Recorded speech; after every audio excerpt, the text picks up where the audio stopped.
We're back with another episode of the IBJJF podcast. I'm here with Samir Chantry, and we're going to break down all the action from the IBJJF FloGrappling Grand Prix that went down this past Friday, October 28th.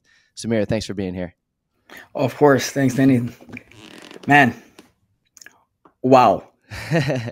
What a great event. Yeah, that's a great way to describe it in one word is just wow. What an incredible event. We had so many great matches. We had the female GP, the male GP, the three incredible super fights. I thought we'd start with the female GP since that was super exciting and because it was the first ever female GP. I think some of the storylines going into the female GP were Louisa being the most experienced athlete.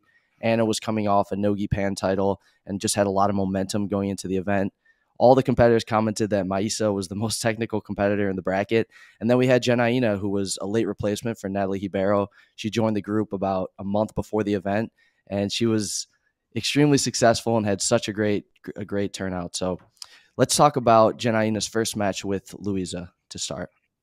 Just to start, I'd like to point out what an event in general. Production, everything was super nice. It was top-notch event. I was a big fan of the events IBJJF, but this one was just the professional level in terms of super fights, in terms of GP that usually used to be done in the middle of big events like Master Worlds, for example.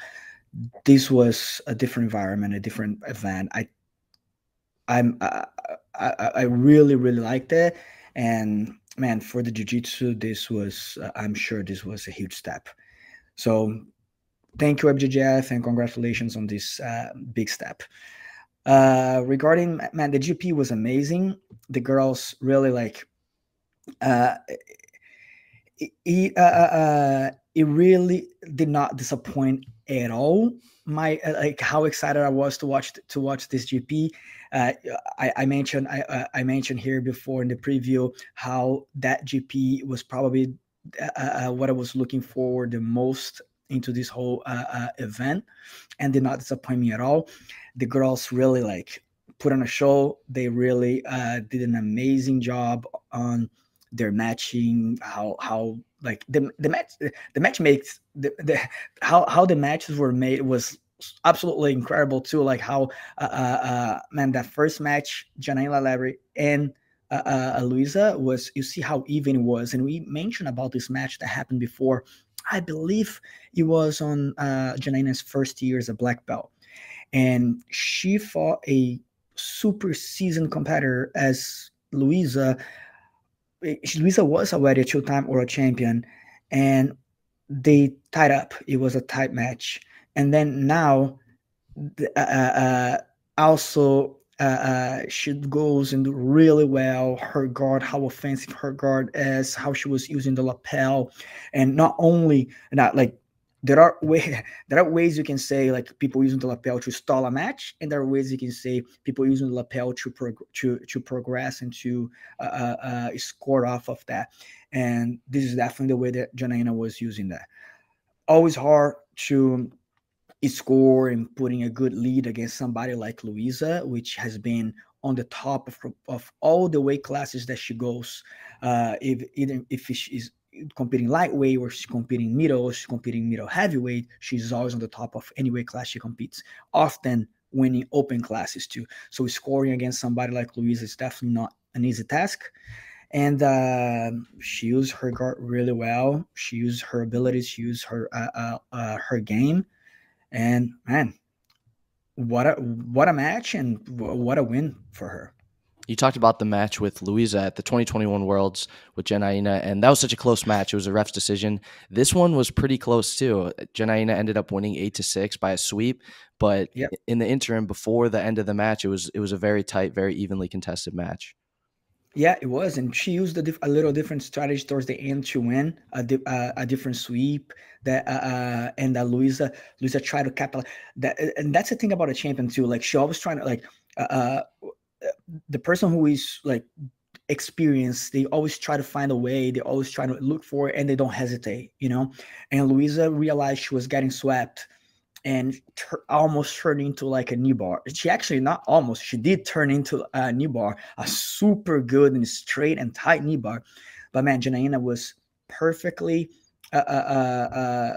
timed the position, opened Louisa's knees, giving space for her to turn that leg and freeing herself from that knee bar and landing on top to conquer that win.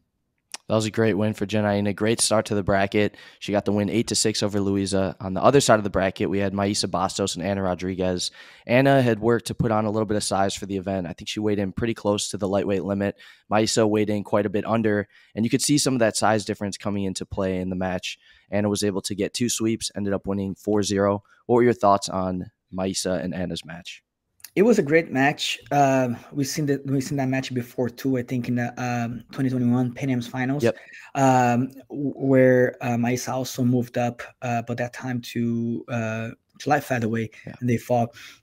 You can see a size difference there, but as I mentioned in the preview too, Maisa can make has what it takes to make that difference smaller by the amount of techniques she has. But Anna is also an amazing competitor and very technical. She was able to use her size difference too in her favor. She would be right in the beginning of the match. She was able to pull guard first, which is a big advantage against somebody that has a guard like Maisa. So she was able to pull guard first, but Maisa went all in and did a really good guard pass attempt. But Anna was able to push her off, and then as Maisa was on the ground, Anna came up. When Anna came up and got the 2 points, and then the match really turned into a little bit more of Anna on the win, Anna on controlling the match, and Maisa trying to get ahead. And then at one point, Anna did an outside pass, man, that I did not see that coming. She was like completely with no grips, outside pass, land straight on Maisa's side control. Maisa was able to turn and be able to, and then she landed on top there, which cost her another sweep that Anna did. So Anna was very good on that match, using her size, using her technique, and getting that win against Maisa. You've talked so much about how Anna doesn't make mistakes, and once she gets a lead, it's even that much more difficult to beat her in a match. Yes, absolutely. And like I said, in that, I think one of the things that made a difference in that match, it was that outside pass, in my opinion. I think that match was won by that, because first was the guard pull. Being able to pull guard before Maisa and not giving up that advantage if Maisa came up, that made a huge difference, because then after the sweep, she was on the lead and there was no advantage against her.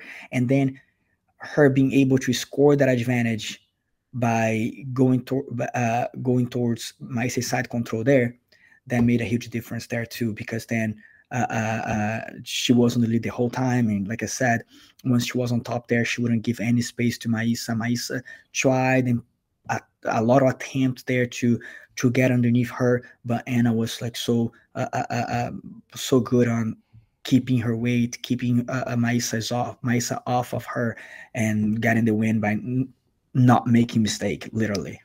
Great win for Anna. She won 4-0, moved on to the final against Janaína. This, I think we talked a little bit about before we started recording, was one of our favorite matches from the event. Anna and Janaína really, really had a great matchup. They were evenly matched up. Anna went to pull guard in the beginning, and Janaína launched right into a great guard pass. So why don't we pick it up from there? What do you think about that sequence and how the match ended up going from there? Man, in my opinion, like we spoke before, best match of the night. Man, these girls, from all the aspects, like fighting until the end, great cardio, great technique, and how they wanted, like their will of winning, both of them. It was that really made the match super exciting to watch, super technical to watch too. That man, like when Anna pulled guard and Janaína went straight with that knee cut, and how much pressure, how good her weight distribution was, how much forward pressure she was able to put, leaning that knee towards the match. I truly don't think Anna was expecting that. I believe Anna was expecting something a little bit more, like that Janaína was going to stay a little bit more behind, and Anna would be able to adjust her guard a little better, but I think she got caught off guard when right off the guard pull, Janaína let their knee super strong with a lot of weight, with a lot of pressure, uh, costing her to turn total and a beautiful, super fast and great technique that Janaína went to the back. She took her time. She did not rush. She took the time, locked the body triangle when she felt the opportunity, when she opened the space for her other hook to come in. She did put that hook to come in, got a 4-0 lead, and then amazing job by Anna by escaping from that position. But then out of there, after that, it was Anna trying to pass. Anna land on top, right? So she was trying to pass, got some good attempts. She almost did a guard pass there. De La Pelle saved Janaína one more time. De La Pelle did save Janaína, so it was a great. And I truly thought that was going to be a guard pass. How much I thought Janaína's leg was going to give up there. I truly thought that was going to happen because of the amount of pressure and how close, how chest to chest Anna was. But man, Janaína was there. She held on to that lapel, extend Anna out of there, and then even got a sweep towards the end. So that 6-0 lead against Anna, it's not something we usually see. So man, what a day for Janaína. What a day. What an impressive performance. I want to get your thoughts too on Janaína's ability to maintain her aggressiveness and her attacking mindset, even with that 4-0 lead. She could have just held on to the lead and not done much and just maintained it, but she was attacking the whole time. She got her lapel guard back, tried to sweep, tried to go for some submissions. It was really impressive to watch her tactics and her strategy, even when she held the lead. No, it was amazing. And you can see that even that saying we have that the best defense is attack, right? She realized that the moment that Anna escaped from that back and Anna was putting the attacks, Anna got to a really good position. They almost passed her guard. And let's be honest, Anna is not the kind of, I say that all the time, Anna doesn't make a mistake. If Anna passed the guard, it could evolve to something more there, to a neon valley or to a mount or to a back take that would turn the match, right? So Janaína realized that, and it was clear for us as spectators that her mindset was, I'm gonna keep attacking here because when I attacked, I did really well, So she started putting the lapel, she started being aggressive on the sweep, and she did get another 2 points, which gave her the 6-0 lead on the scoreboard, and gave her a really nice victory, which is something that we don't see many often, Incredible performance from Janaína Lebre. She becomes the first ever IBJJF FloGrappling female Grand Prix champion, biggest title of her career. And now it's going to be really exciting to watch her compete again. She mentioned that her next confirmed tournament is going to be the 2023 Europeans. Maybe we'll see her jump into some smaller tournaments before then, but whatever she decides to do, I can't wait to watch it. Oh yeah, absolutely. Absolutely. And she definitely put her name out there, and she's definitely going to be somebody that the girls are going to be watching for. I'm sure. Definitely. On the other side, we had Luisa Montero defeat Maisa Bastos for the 3rd place title. It was a pretty close match, but it was a great display of technique by both athletes, and great job by both of them to come back out after their losses and put on a great match. Yeah, it was a great match. Luisa was really good on controlling, on defending Maisa's technique there. She did had that double guard pull advantage that she held on to that until the end. Maisa was able to sweep.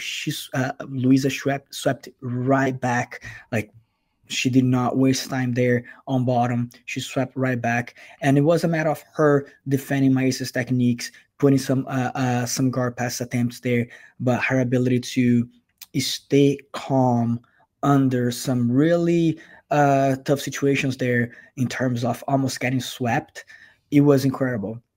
How Maisa would be able to get underneath her and in the single leg X or like a waiter sweep type of thing, and Luisa would be like poker face, waiting for the right opportunity to be able to defend that, either by balancing it out or by taking the leg out or by switching the weight and do a great weight distribution there that would make Maisa switch to the other side and keep her attacks there.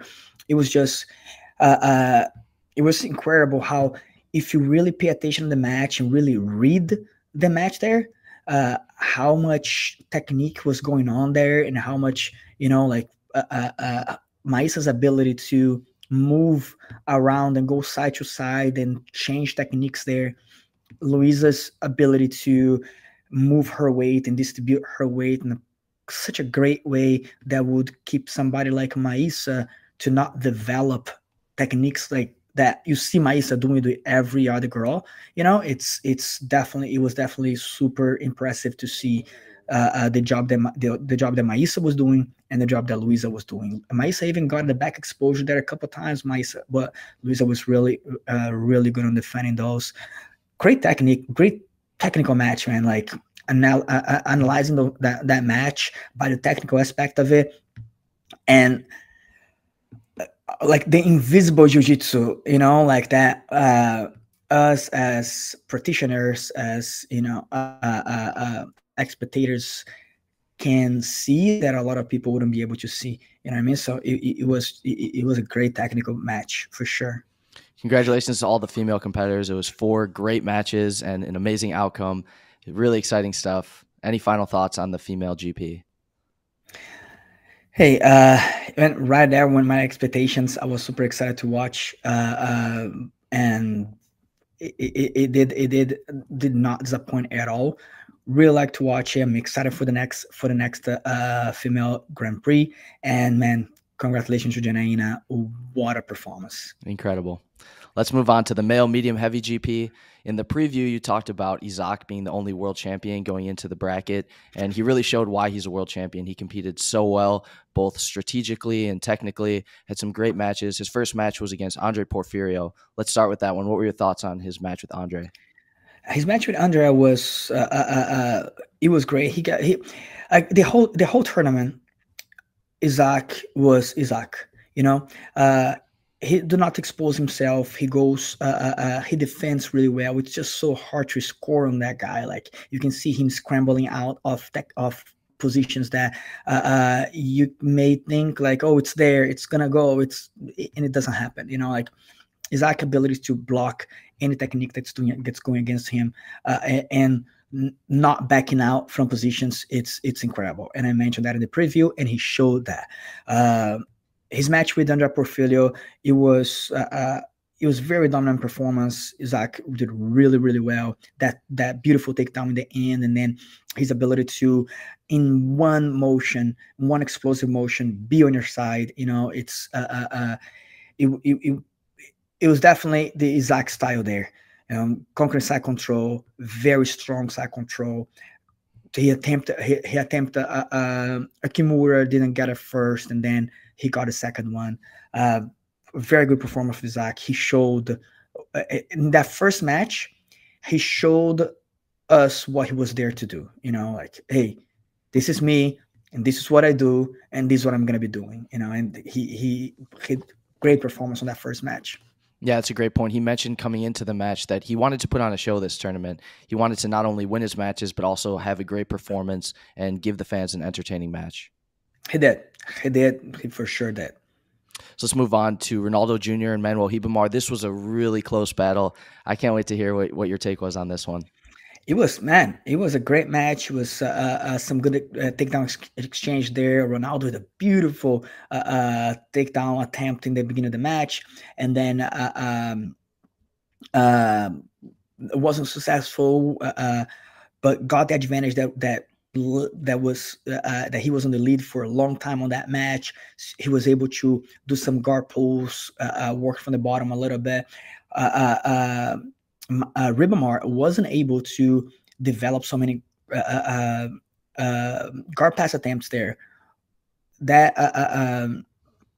Ronaldo's guard with the lapel, Ronaldo's single leg X, it's just so hard. He's physically strong. He's a guy who don't stop moving, and he's flexible. So that guard that he does there with the lapel and then lasso or going to the single leg X, it makes it really hard for the person on top, even though Remamar has those really good hips on moving back and forward. So it was making his life hard there. But at one point, I would see too that Ronaldo was very smart, and that's something that he does too. When he doesn't feel comfortable, he's able to scramble back up every time. So when he feels that, when he was feeling that Ribamar was a little bit loose there and was able to get something off of it, he would stand up, and that cost him the match because Ribamar showed us that at the no-gi pants how good his wrestling is right now, how much effort he's putting into studying and training there, because his takedowns are really good right now. He got that beautiful single leg and was able to score a couple of advantage off of that, getting the lead on that match. So that it was definitely a super close match, and man, what a performance from by both athletes. I felt like towards the end, Ronaldo had a little bit more like pushing and trying to get that win, but Ribamar was able to really stop those takedowns, stop those sweeps, and getting the win off of the match. You mentioned Ribamar's performance of the 2022 no-gi pans. I think he showed, like you mentioned, his well-roundedness. His skill set is great from the top position, great from bottom, great in takedowns. And then Ronaldo, you talked about his guard. It was cool to see him play a little bit more from his back this tournament, using that lasso and using that lapel. Those were the two key takeaways for me from that match. Yes, no, absolutely, absolutely. He showed how good that matchup was. It was a good matchup. I was looking forward to that match, and did not disappoint. Did not disappoint. And like I said, what I said about Ronaldo too, how he this is something that I see on his matches a lot. How if he's on his game, he doesn't get uncomfortable a lot in the matches, because he sees that something is going on and he pops back up. So he's very good on that, on doing that, and he showed that, and he gave us a good show for both of them. Ribamar's win over Ronaldo put him into the final against Isaac. That was a match we were super excited to see potentially. It came to fruition. Did that match between Isaac and Ribamar play out the way you expected? I'll say it did not disappoint me. I'll say that. But it was very similar to what I was thinking. Man, I thought it was going to be both of them standing for quite some time, and it was in the beginning. That happened. A lot of the match was some takedown exchanges there. As I was just saying, Ribamar has been far on top there, getting takedown standing, and it was always Isaac's games to either getting some good takedowns like he showed in the first match, and also even from the bottom coming up with some singles and doubles. That's really part of his game too. All that played out into the match.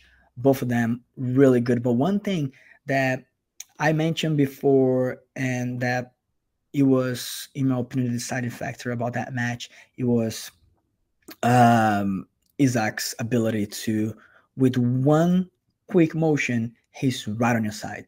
You pull guard against him, you gotta be, you cannot blink. Literally, you cannot blink. He's not gonna set up a pass. He's going to, with one movement, he's going to be on your side. You won't even see it coming, So, and that's something that I see him doing for a long, long time since lower belts. Like the explosiveness that he has on getting those guard passes, I think it kind of got Ribamar off guard. He did do that twice in that match.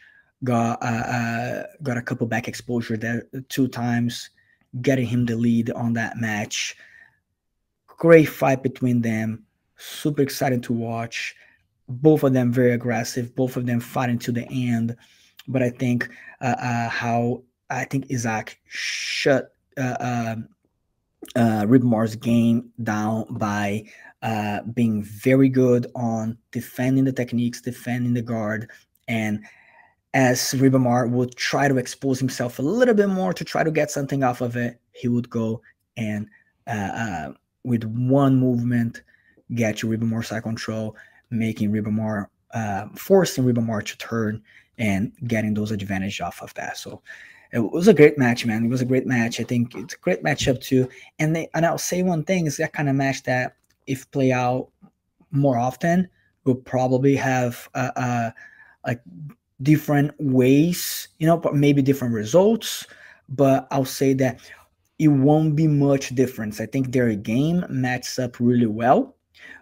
Maybe a detail would change the result of the match, but I think that the matchup is going to be very similar. Like to watch, I think their match is going to be very similar, but maybe the results can be different because of one attempt here, one attempt there. But I don't see that match being like 10-0, 6-0, 4-0, or something like that. I do see that matchup being always super tight, no matter to one side. Ribamar wins, or Isaac wins today, Ribamar wins tomorrow, but I think it's always going to be super tight match. What was really impressive to me too was not just Isaac's results and performance, but his ability to put on a performance like that with so much coaching responsibilities going on around him. He's one of the leaders at Dream Art. They just opened a new academy. I know he's putting a lot of time and effort into his coaching.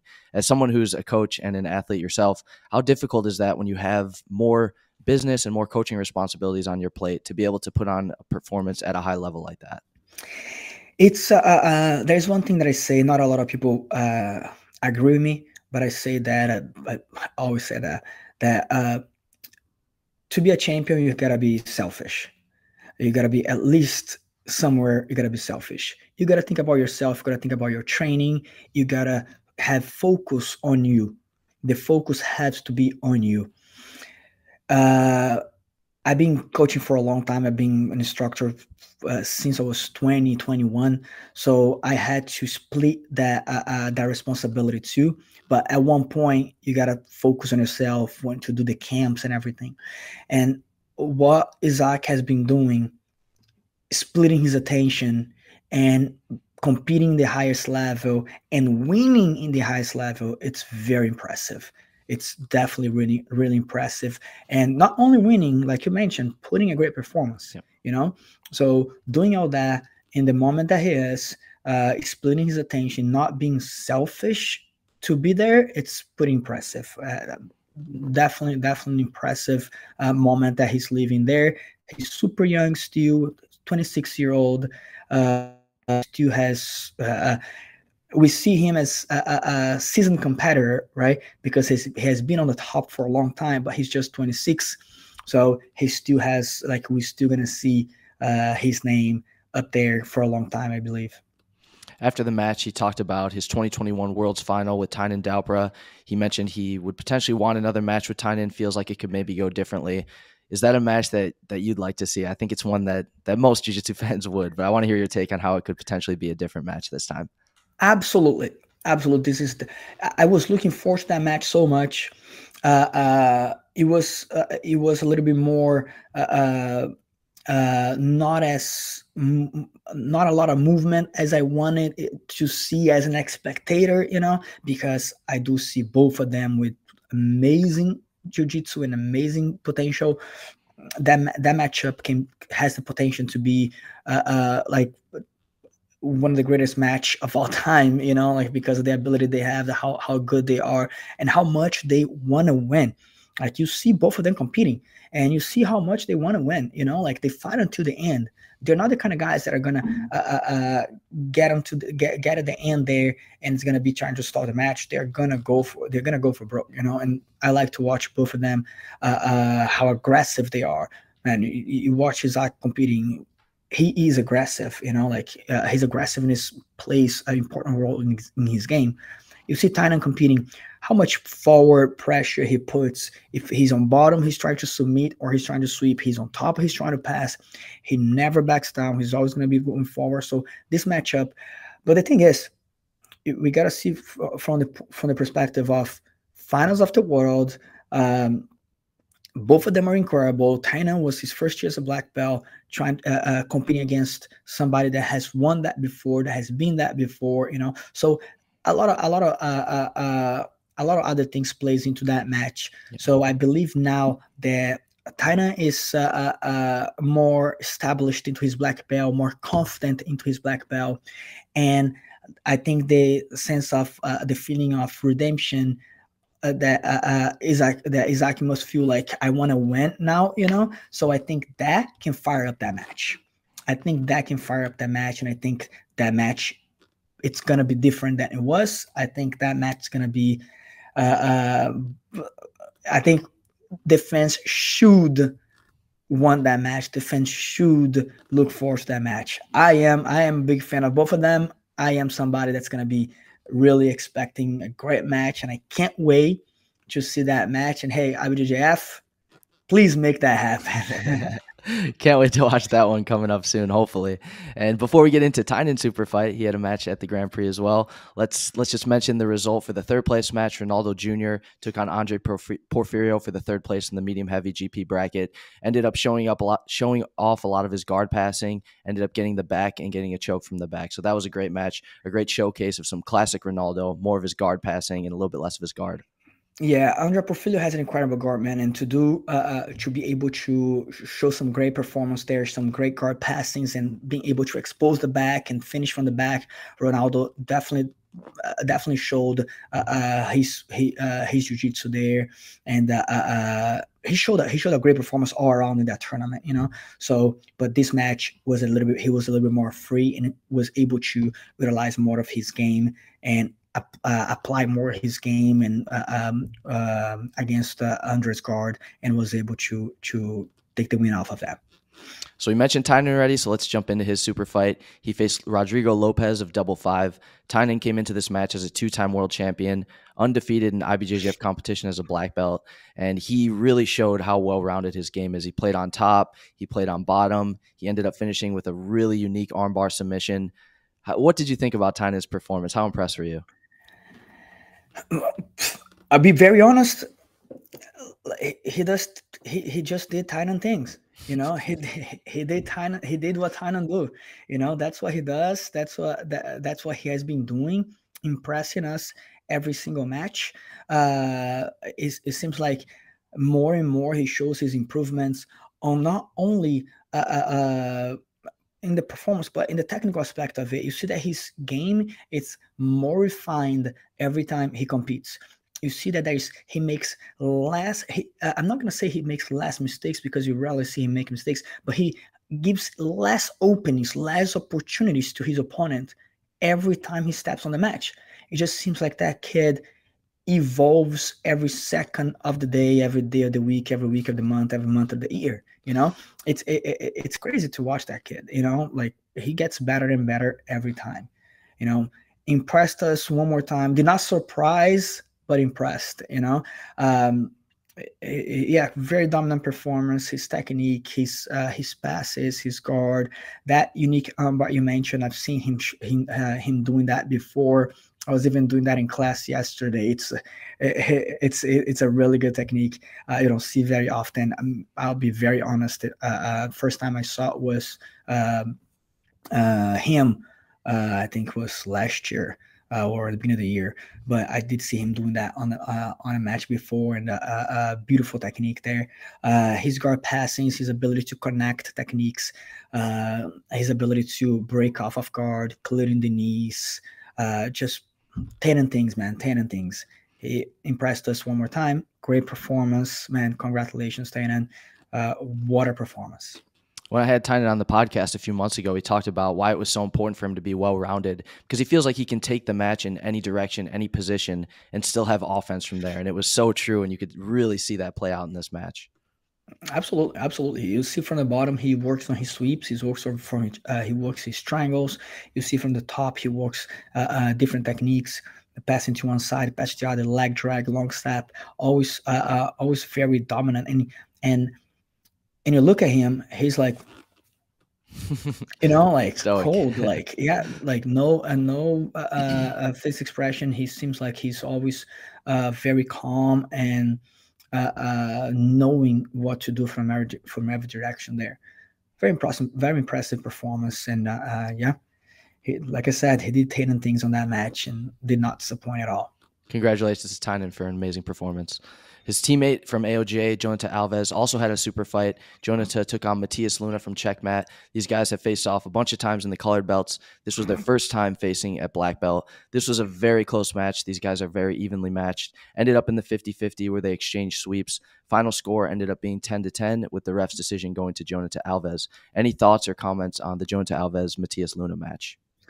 Super tight match. I did expect a little bit more movement in that match. I spoke about that in the preview. How good Jonathan Alves is, how well rounded he is with his bottom game, with his berimbolos, with his single leg X, the top game with all his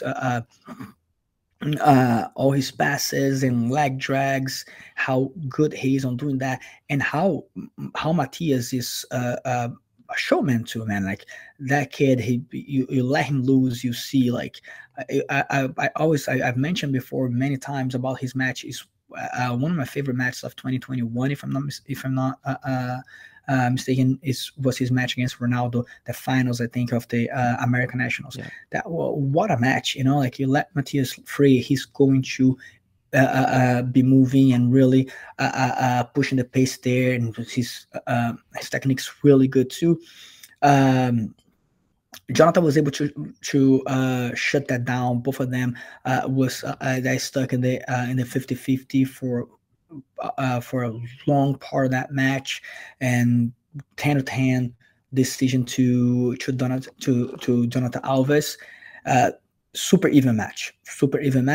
I did not had a favorite about that match. Like I said, both of them are really good. Both of them has a lot of potential there. We didn't see it a lot on that match, but maybe in a future match we'll see it playing out differently. Jonata's been competing at lightweight. Matias been competing mostly at middleweight, but we could see them jump around divisions and potentially have that matchup again.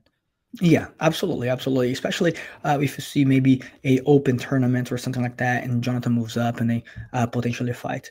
That'll be good to see that match again playing out in a different way, in a way that I see potential on them to make that happen. For sure. Let's move on to the final super fight. We had Felipe Andrew and Roosevelt Souza. We knew going into it there was going to be a bit of a size difference. Ended up being about 50 pounds for Roosevelt Souza, and you could see it when they stood next to each other, how big Roosevelt Souza really was. But this match was incredible. They were both attacking the whole time. We talked in the preview about potentially seeing a footlock battle. We saw Roosevelt attack a footlock from 50-50. Didn't end up finishing it. But this match was incredible. We saw such a well-rounded set of techniques from both athletes, a well-rounded game. How did you feel about this matchup between Felipe and Roosevelt? It was great. It was an amazing match. I did mention how I think I mentioned that before at our Worlds preview. I mentioned that after this preview too, how our heavyweights now are built differently. Yes. Like they are built different, man. Like both of them, like flexible, strong, great cardio. Like their physical abilities are just incredible, and their technique, man. Like how can those big guys move like that? You know, like he showed us why he's the top one competitor. Man, that guy going forward the whole time, looking for the win. You don't see him stopping in positions. You see him moving and trying to progress techniques. It got to a point where Roosevelt wasn't able to handle that much. Not. When I say pressure, I don't mean like that pressure, but the pressure that always coming, always coming from the bottom, from one side to the other. Roosevelt was able to get a sweep in the beginning there, but then Felipe was able to reverse and start really like putting a lot of pressure there, getting the pass, getting the back and the submission. Man, Felipe impresses me every time. I love the way that he's so consistent. That he goes to open tournaments. He goes to like almost all the tournaments, competing weight and open class, and competing the same way against anyone. anyone, he'll compete the same way. He will attack you from the bottom. He will attack you from the top. Until he gets the submission. If he doesn't get the submission, he's gonna keep on looking for the submission. And if he doesn't get the submission, man, it wasn't because he didn't want to, or because he didn't try to, because he's gonna hunt that submission, hunt better position, and adding up points there the whole match. So I was really happy with that match. One of the best matches of the tournament, hands out for sure. My opinion is still the female GP finals between Anna and Janaína, but this one wasn't too far back. I really liked that match. You talked about how impressed you were with Tynan's evolution throughout his career, especially since being a black belt. And I'm really impressed in the same way with Felipe. You see him evolve new attacks all the time, works on his top game, works on his bottom game, his submissions from everywhere. It was just really similar to what you said about your sentiments about Tynan. Yeah, no, absolutely, absolutely. And one thing too that you see from not only how he's evolving, how he's improving his technique, but you see how he's improving right here. Like Felipe, you can see he's super confident right now, like that he goes